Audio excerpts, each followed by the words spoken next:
So, it's my birthday week. Yeah, I know Leos are the best sign ever. If you don't think that, then something's wrong with you. And no, we're not the selfish people that people think we are. We actually love everybody. And if you don't think that, then something's wrong with you again. Get it back to the video. And apparently Marvel, DC, and Image all heard that and said, Cornell needs some bills. Because people love telling you, it's your birthday, go ahead and treat yourself. That is terrible advice to give to a comic book collector. Treat myself? Brother, I've been treating myself every Wednesday since January. And the following January before that. And that is the problem. Somebody gives you $20 on a birthday card and say, go ahead and get yourself something nice, nephew. Now, normal adults think dinner. Well, maybe not in this economy. Gas. Yeah, that's it. That's something responsible you can do. Because every dollar counts nowadays. Comic book collectors immediately start converting that money. Okay, that covers 4 regular covers with no tax because it's all on my pull list. Thank you, Golden Apple Comics. 3 if one of them's $5.99. 2 $5.99 books, and maybe I can negotiate at $125 very. No, that is not what Auntie meant when she slid that dub in your hand. Then I started making this pull list and I said, I'm gonna be responsible. Then I saw Absolute Green Arrow, Absolute Flash, Avengers Armageddon, Bishop #3, Daredevil, and New Titans. And that is 6 books that I have at the top of my list already. At this point, that ain't the top of the list, that's just the list altogether. It's like I walked into a restaurant and said I'm gonna eat light, then turned the Big Smoke off San Andreas. I'll have 2 number 9 large, a number 6 with extra dip, a number 7, 2 number 45, 1 with cheese,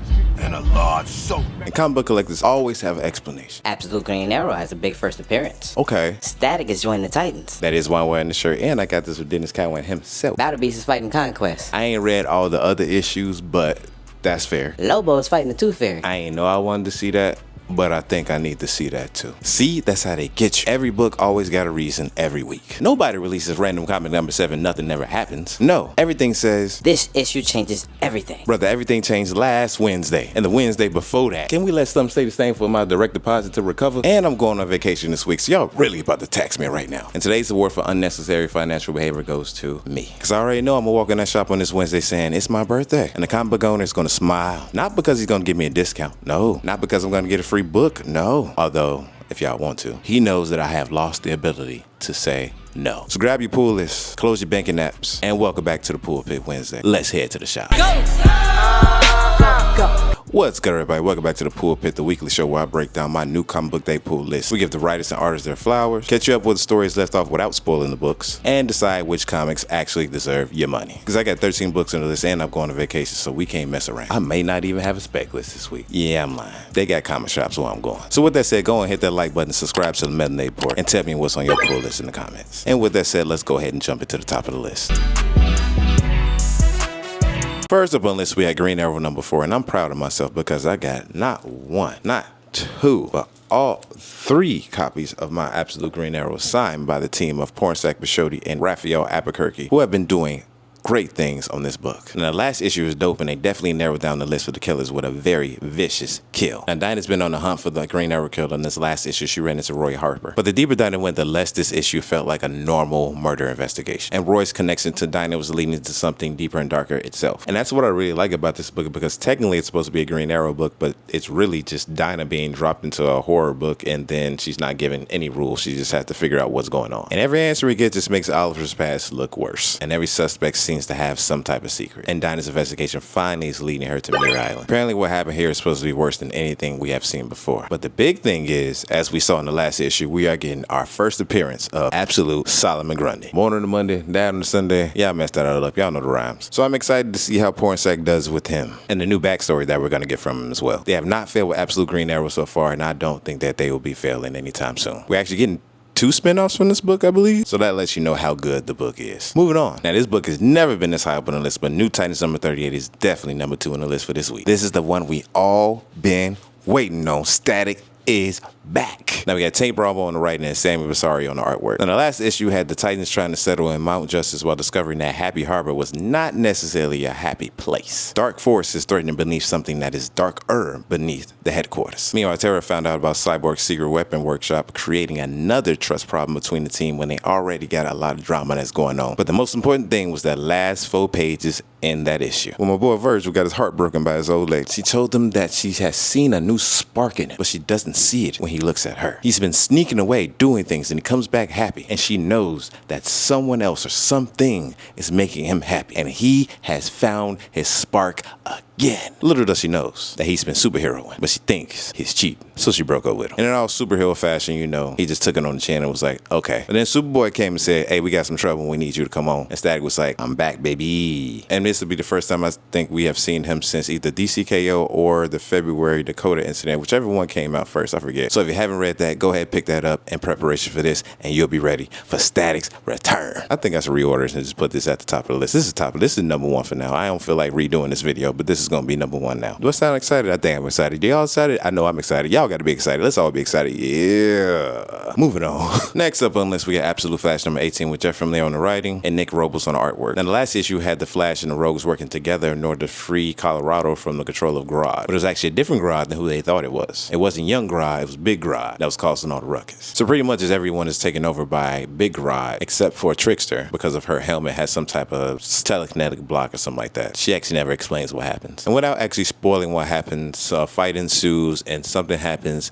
and let's just say that one of the characters has to now deal with the fallout of what is going on. And we are going to see the path that this character takes moving forward. Now, said character is my favorite rogues of the Flash, but the site likes him being a friend of Flash. So I don't know. I'm interested to see where Jeff Lemire goes with this one. Man, I did that good without spoiling it. So this next issue, I think we're supposed to get the introduction of our absolute Hunter Zolomon, aka the Reverse Flash. I know we have one of the Zolomon descendants that are in the DEO already, so it'll be interesting to see what their connection will be. With my luck, it'll be the same person. But while I like this series, I just feel like this is too close to the main line, and it just gives us a dark version of the Flash. And honestly, I'm not that hot about a dark version of Wally West. Wally's supposed to be a person that cracks jokes and does a lot of goofy stuff while he's running around. That's what brings me joy of the character. I grew up watching the Justice League with Wally West, so that's the Flash that I'm used to. But nonetheless, I'm interested in this, obviously, because I've been reading it. And I forgot to say, in the last two issues, Flash actually got his name from Linda Park, so now he's actually being called the Flash in the universe. But that's all I got for this book this week. Moving on. Next up, we got Avengers Armageddon number 3 with Chip Zdarsky on the keys, and that last issue was actually pretty dope. Walking into this issue, I was like, how long is Red Hulk and all these Hulks going to be the main villain of this series? And then Chip Zdarsky quickly answered that question for me. They not. Because in the last issue, Dave Cold made quick work of them. And now the power has started to go to his head a little bit. I feel like we all predicted that. That's the only reason I'm talking about it like that. But we have definitely reached a point where the most powerful person in the room has realized that he is the most powerful person in the room. Now we get to find out what is he going to do with that information. So now the planet is in chaos. The civilians are rioting, and villains are taking advantage, and the heroes are failing.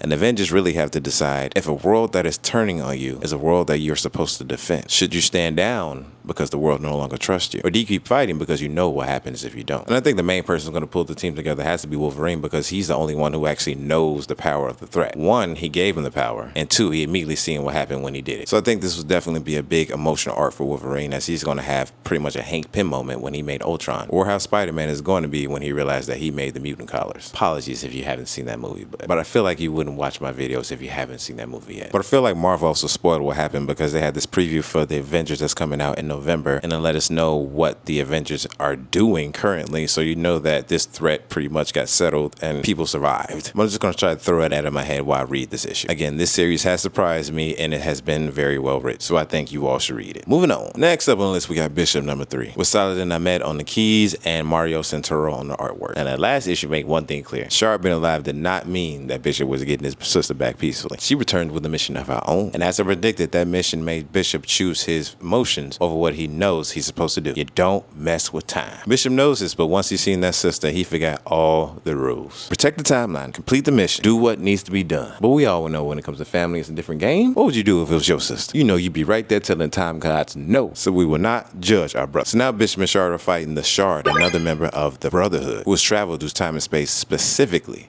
to fight Bishop. Now, why Bishop just can't have a regular family reunion? No uncle on the grill with the Jesus sandals, nobody on the table hitting them spades, no 6 aunties fighting over who got the best macaroni. It don't matter, we gonna eat them all, except Auntie Rose's.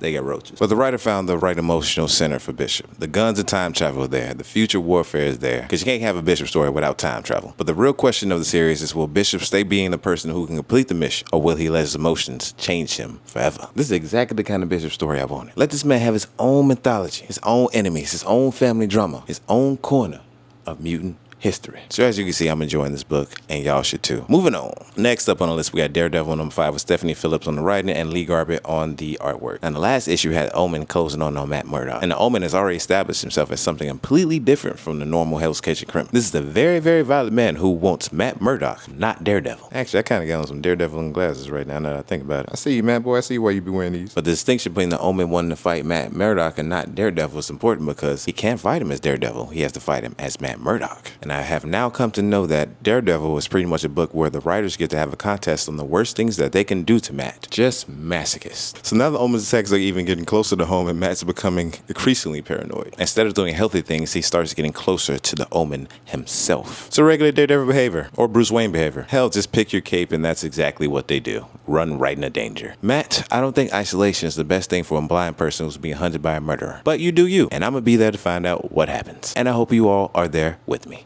Moving on. Now, that actually concludes the top of the list, but the next book is what we'll call a boomerang book because it was on the list, it fell off the list, and now it's back on the list. Superman Unlimited number 16. With Dan Slott on the right and Rachel Stott on the artwork. Almost messed that one up. Now this one is back on the list because it's continuing the Kingdom of Zod storyline from last week, and this one will be part 3 of the storyline. Part 1 was in Action Comics, and part 2 was in Supergirl of last week. In Supergirl, which was number 2 of it, as I just said, we had a big fight between House of L, as I'll call them as of now, and Zod. And at the end of the book, he was able to control one of the important characters from the House of L, and I believe that's how the book ended, without me telling anything. And in this book, I think the Irons family are supposed to join the fight so that they can help stop something that happened in book 2. There we go. Good job. So outside of that, I don't know what's happening in this book. I probably stopped reading this maybe like 2 or 3 months ago for no reason. Honestly, I just didn't pick up the next issue and then I didn't go forward with it. But who knows? Maybe this will stay on the pool list after this. Moving on. Next up on the list, we got Nightwing number 141 with Dan Waters on the writing and Dennis Cowan on the artwork. And between Dennis Cowan and Jorge Jimenez, who's working on the Matt Fraction Batman, I really have just been loving the artwork of Gotham City as of lately. It's the blue. It's something about the blue. I don't know what it is. Y'all see what I'm seeing? It's the blue. It's the blue in the Batman. I don't know what it is. It just pops. In the last issue, we found that there's a supervillainous architect behind all of the things going on with the Bloodhaven Highway. And Nightwing is still dealing with the fallout that some people believe that he caused a big crash on this highway. And this is another book where paranoia and regret are really affecting the character because Dick is definitely going through a lot of turmoil inside. So much that in this next issue that Dick will probably be surrendering to the police. And the scary thing is he doesn't have a plan like Barbara Gordon. He doesn't know what he's going to do. He's just going to give himself over and just be in jail. And we know that's the worst thing that can happen for a vigilante who's probably put most of the people there. And I can't talk about the artwork in this book enough, not just because it's Dennis Cowan, but just everything about the Gotham City artwork has been good lately. Can't give enough praises of this book. I'm reading it and y'all should be too. Next up on the list, we have Lobo number 6. Alright, sometimes comic books get stupid in the best possible way, and Lobo is definitely one of those books. We got Scotty Young on the writing and Riley Rosamo is actually stepping in to draw this issue. Now in that last issue, Lobo was able to get his bounty hunting certification back, and his first major job got him in a fight with Supergirl. Obviously they were doing this to promote the movie, but this came out technically after the movie. But for the few of us who needed another story with Supergirl and Lobo, this was it. So now the next contract that Lobo has is for none other than the Tooth Fairy. Now I know how that sounds, but like I said, some comics are stupid in the best possible way, and Lobo is definitely one of those books. Don't tell me you ain't never had a grudge against the Tooth Fairy. Then you wake up one of those nights expecting a quarter underneath your pillow and you got nothing. Well, this is your time to get revenge. Well, see Lobo get revenge for you. Did that sell the comic book enough for you? Sold it enough for me. But that's really all I got for this book. We can go ahead and move on. Next up on the list, we got a book that I have not been reading, but I've just been collecting at this point. Battle Beast number 12. Robert Kirkman on writing and Ryan Otley on the artwork. Now, obviously, we know I've been collecting because it has a GOAT team for it. But in order to read this story, you have to read 1 through 20 for the Invincible Universe, and then that's when this story kicks into place. Now, I just bought the first 3 Invincible trades, and that'll get me up to the point that I need in order to read this comic book. So I now will finally be able to get into this once I read those. And I will read those right after I finish Sinestro Corpse War. Now, it's a whole compendium, so that could take a lot of time. But I have a challenge and a timeline, and I'm going to make it. I believe I can do it. Y'all believe me, right? I can do it. For those of you who have been reading this week, I think there's supposed to be a battle with Conquest, which is exciting. I wish that I can be caught up so that I can know what's actually going on, to know the context, but obviously Battle Beast versus Conquest will be very exciting. I don't know who will win this, so maybe I may take a break on this compendium and go ahead and read those 3 so I can go ahead and hop into this. But then that means I have to read all 11 of these. Look, I'll figure it out. One day I'll be caught up to this and I'll be able to know exactly what's going on and give y'all the exact rundown. But today is not that day. Moving on. Next up on the list, we have If Destruction Be Our Lot number 4, with Mark Elijah and Matthew Rosenberg on the writing, and Andy McDonald and Francesco Segala on the visuals. And the last issue was the end of the current story arc, which means it's the perfect time to hop on the train if y'all want to, baby. Now, the last issue pushed us deeper and deeper down the mystery surrounding the world that was beyond the wall. The factory had already shown us how brutal this robot society will get if somebody steps outside their approved routine. And the mysterious thief that we were following knows something that the robots don't know. And the issue was just hilarious the way that she was running from them. She was not letting herself be caught. As we should say back in the day, she got little on those robots. And now that Abe has found her, we know that he is not giving up on what is going on the outside of that wall. As far as everyone in his world knows, humanity is gone and robots rule the world. And everybody accepts that routine. But Abe keeps asking why. And that's what makes him dangerous to the powers of this society. So in the last images of that book, we see that Abe was introduced to some electricity drugs from his friend that he was rolling with. Typical story. This man got him addicted to robot crack. I can't wait to see an image of Abe standing next to an outlet talking about something. I can quit anytime I want to.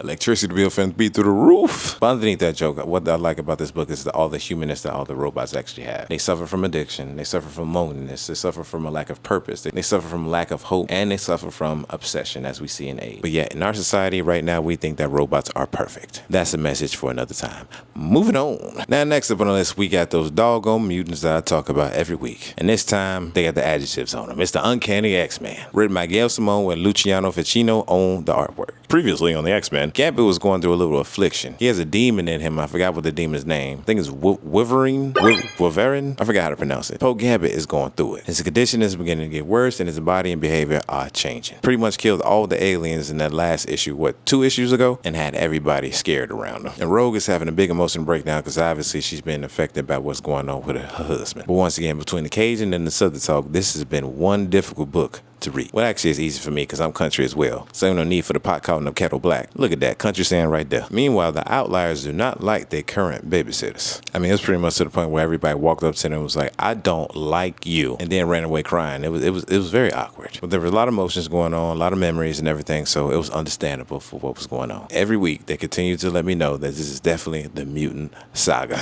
But gotta love those doggone mutants. And we're gonna be talking about them again next week in the Outback.